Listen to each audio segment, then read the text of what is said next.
Yeah, well, what an honour to be amongst so many other biophiliacs.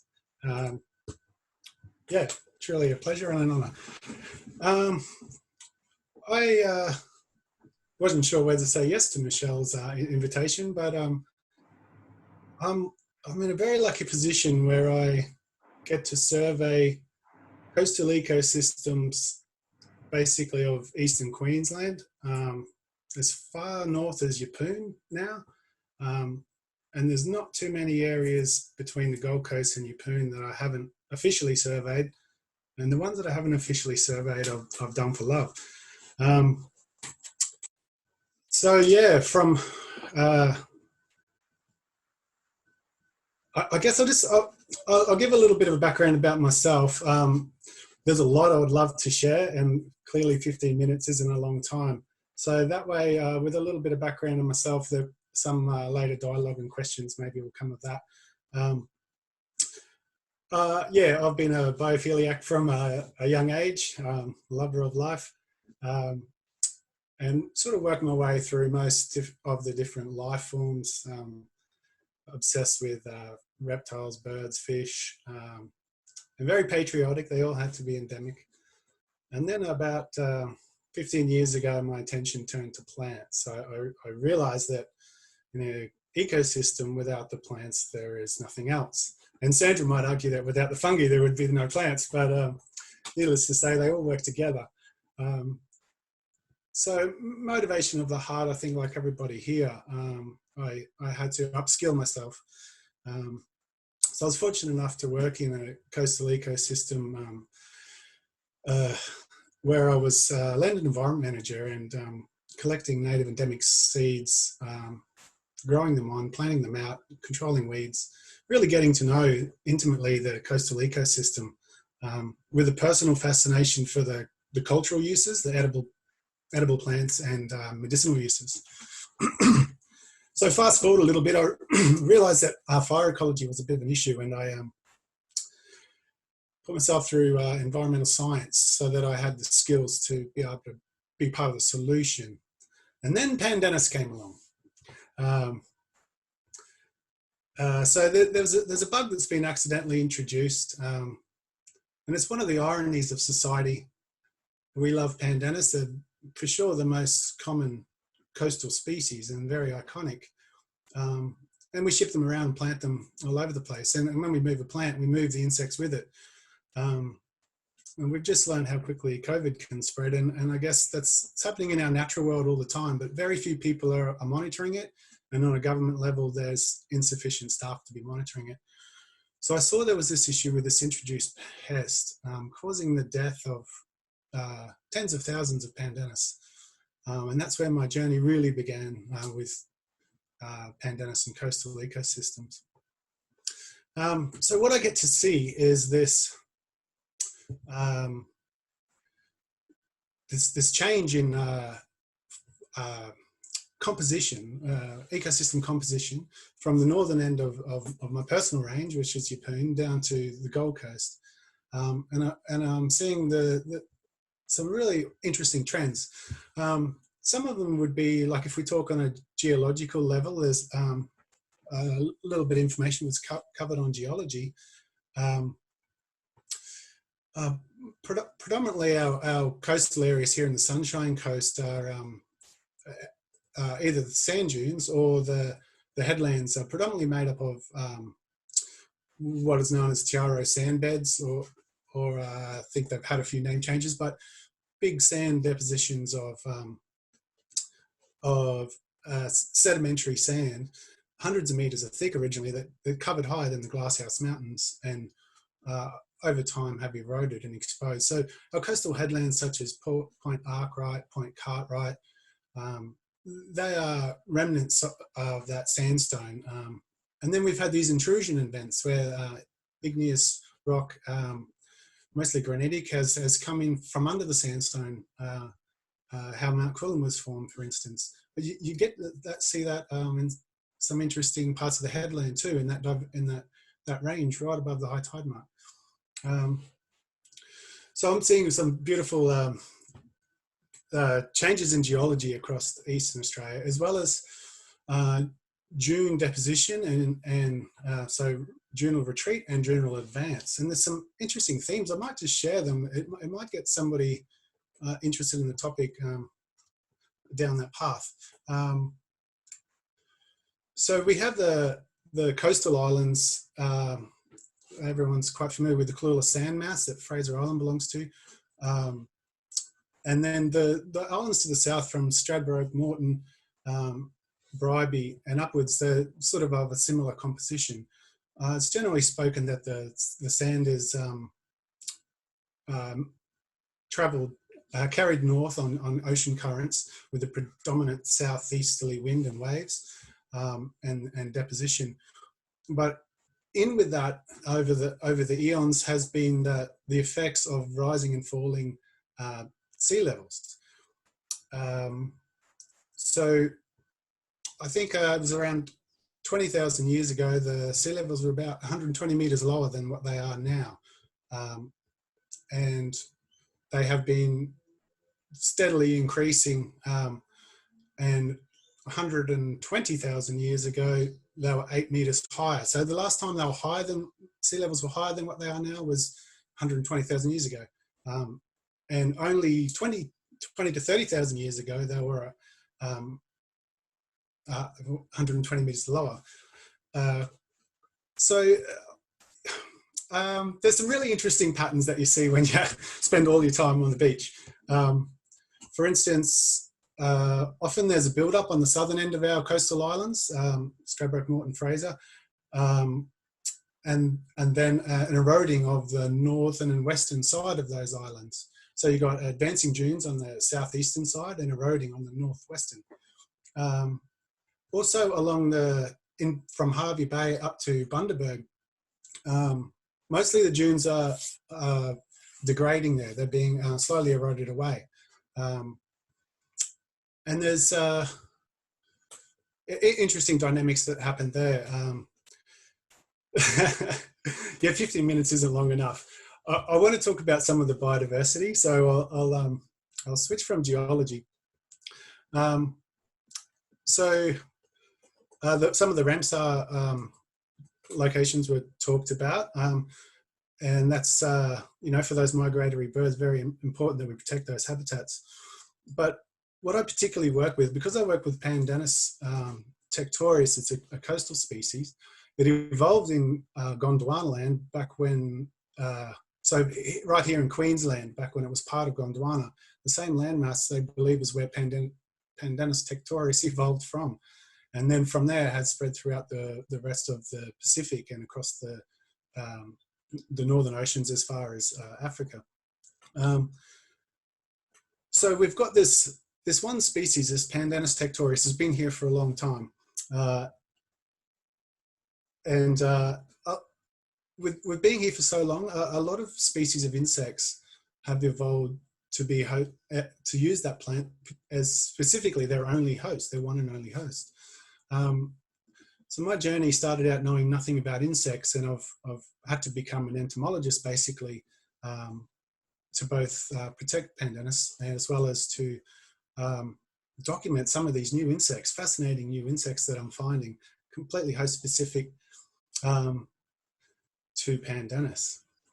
The other thing I really wanted to mention was in my life, and Ross mentioned it, that we use our senses when we're in the field and we're doing research and studying, and how important that is. And I can certainly vouch for that. All of a lot of my greatest learning events have been intuitive based in the field. And which leads to stumbling across a new species of insect, for instance. But what I really see is the traditional custodian history too, and how they really shaped particularly our coastal ecosystems, because they were there not just for the plants, they were there for the fish. So there was this extra reason to be in the coastal zone. And pandanus have an amazing history and traditional uses.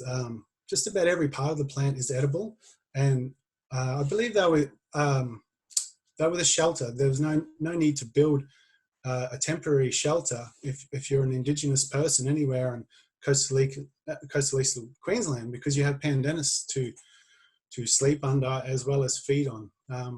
So there's this whole ecological progression that happens, starting with the insects and leading up to different walks of life, through to the reptiles such as geckos. They're a really important plant for native rodents, and there's some really fascinating things I've been seeing there as well. So with that diversity, it feeds the whole food chain. So they're this integral part, and often in areas that were known to have high indigenous numbers and that weren't bulldozed or extensively burnt with fire, that these pandanus populations still remained quite high.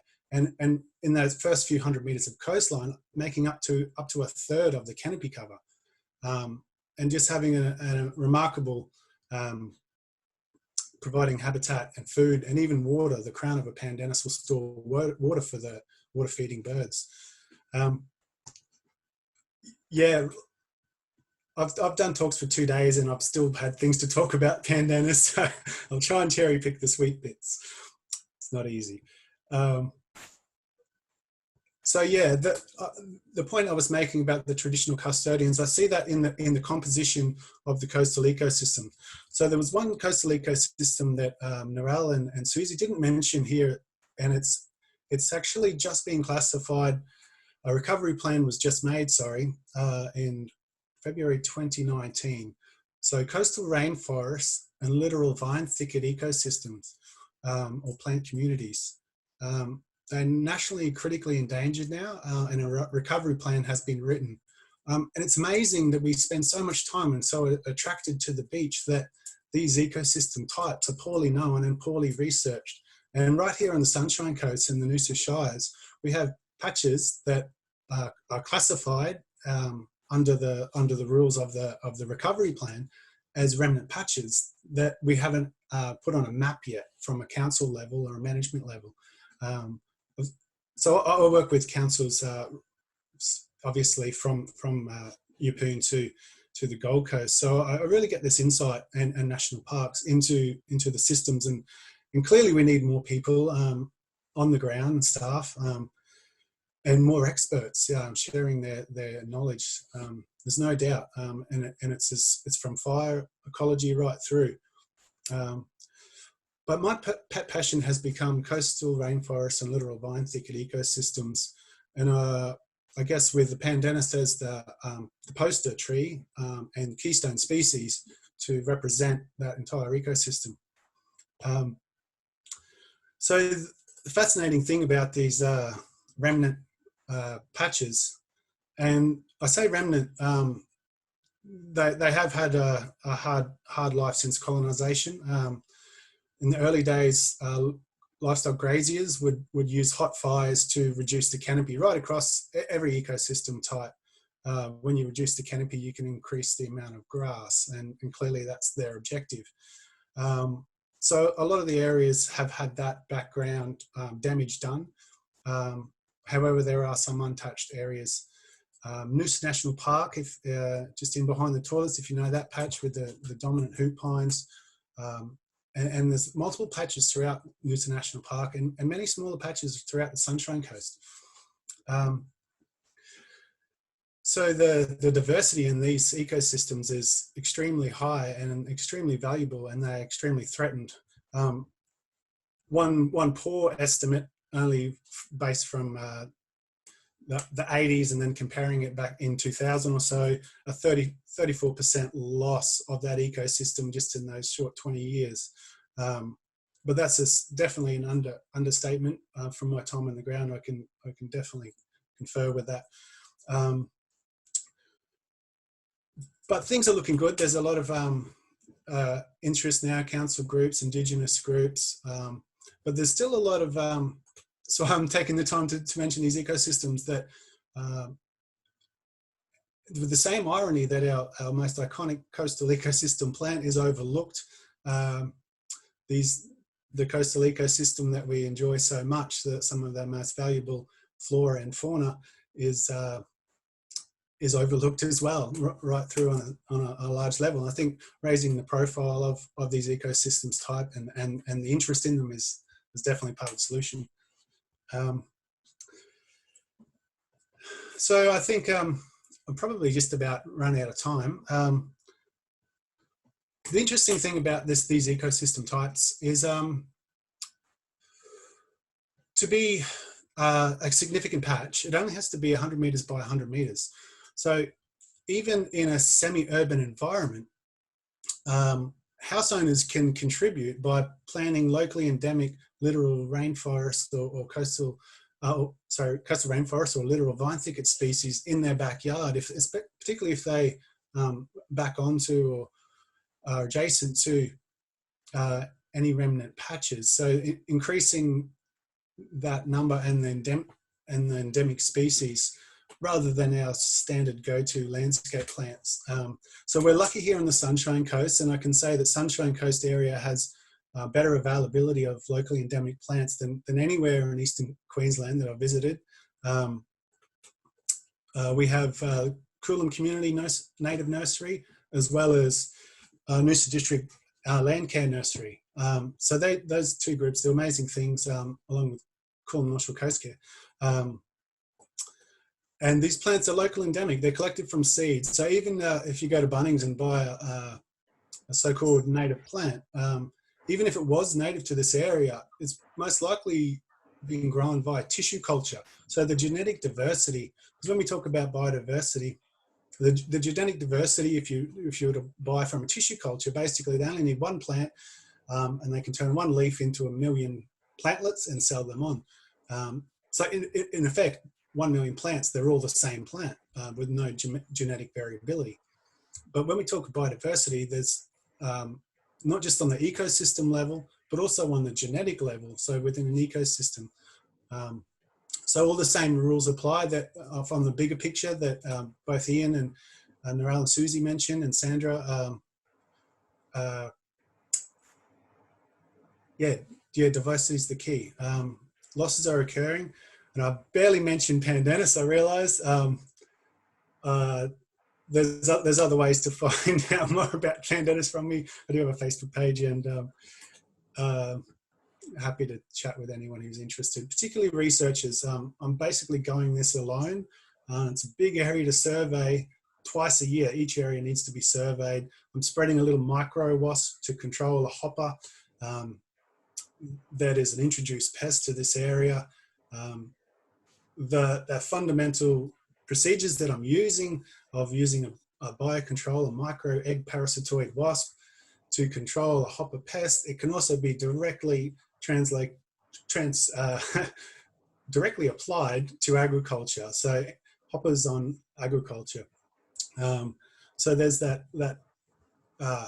yeah, I really feel that anyone who's interested in anything, I'm more than happy to share, because there's a lot to be done. And that's excellent, Joel. Thank you.